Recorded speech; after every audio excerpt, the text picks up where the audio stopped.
Hello, and welcome back to Theology with an English Accent. For the last two episodes, we've been looking at Paul's instructions concerning Timothy and Epaphroditus, how he was sending both of them to Philippi. We now begin chapter 3, and we have a little bit of a change of pace and a change of topic. Let's look at the text. Finally, my brethren, rejoice in the Lord.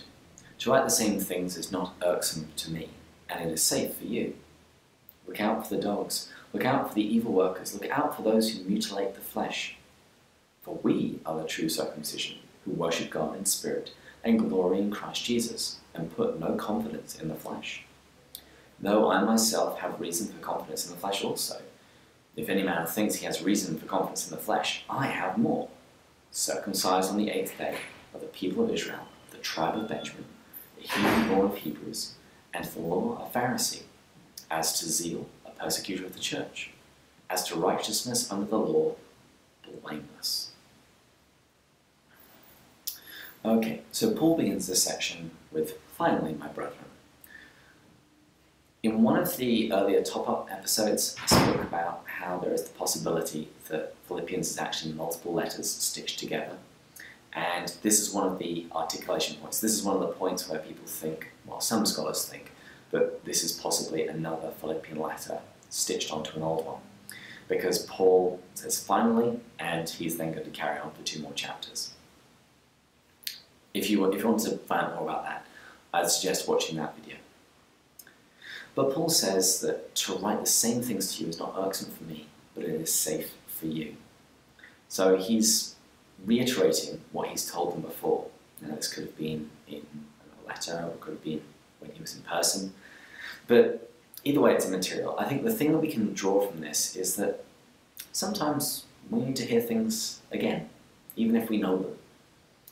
You know, very often you hear a homily, but you don't kind of learn anything new, but you're exhorted, you're reminded of truths that you already know. And Paul, he cares a lot about the Philippians here. He wants to tell them some truths again because he wants them to be safe. It's kind of like a parent calling out after a child, be careful. Look out for the dogs, look out for the evil workers, look out for those who mutilate the flesh. Now, this abrupt new topic is, again, one of the reasons why some people think that Philippians is multiple letters stitched together. But let's leave that aside for the time being. Who's he talking about? Well, he's talking about a Judaizing group, and these were people who thought that people should still maintain the Old Covenant traditions.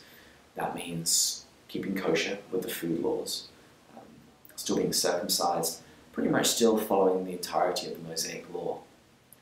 Now, this stands in stark contrast to the declaration of the Council of Jerusalem in AD 50 that we read about in Acts. And Paul has to address these Judaizing groups in many of his letters, particularly Galatians. But Paul has a few little nods to these groups. So he says, look out for the dogs. Now, when we think dogs, we think, nice, furry animals, man's best friend. But in the first century Near Eastern mindset, dogs are feral and wild and not good at all. And it was actually a term used by the Pharisees to describe the Gentiles. So Paul is now here using that slur against the Judaizing groups. He's saying they are the dogs. And he talks about those who mutilate the flesh. There's a little play on words here, but he's referring to circumcision. And he goes on to say, for we are the true circumcision, who worship God in spirit and glory in Christ Jesus, and put no confidence in the flesh. Now, what is this true circumcision that he's talking about? I mean, Christians still aren't circumcised, so what does he mean? Well, if we read his epistle to the Colossians, we find that Paul draws a parallel between the circumcision of the Old Covenant and the baptism of the New, because that was how you entered into covenant with God, through the sign of circumcision. But what is the New Covenant sign? We enter through baptism. And he refers to this as circumcision not performed by human hands. But Paul goes on to say that, if it were just out of pure human achievement, he would come off pretty well. He says, though I myself have reason for confidence in the flesh also. If any man thinks that he has confidence in the flesh, I have more. Circumcised on the 8th day, of the people of Israel, the tribe of Benjamin, a Hebrew born of Hebrews, as to the law of Pharisee, as to the zeal of persecutor of the church, as to righteousness under the law, blameless.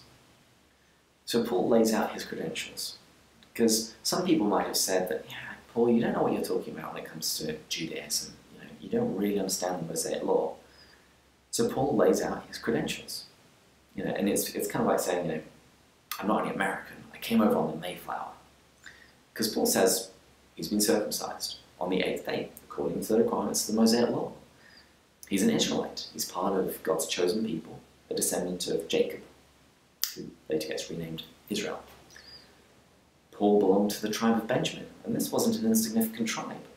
Benjamin was one of the 12 sons of Jacob, and he has the distinction of being the only one of those sons born in the Promised Land.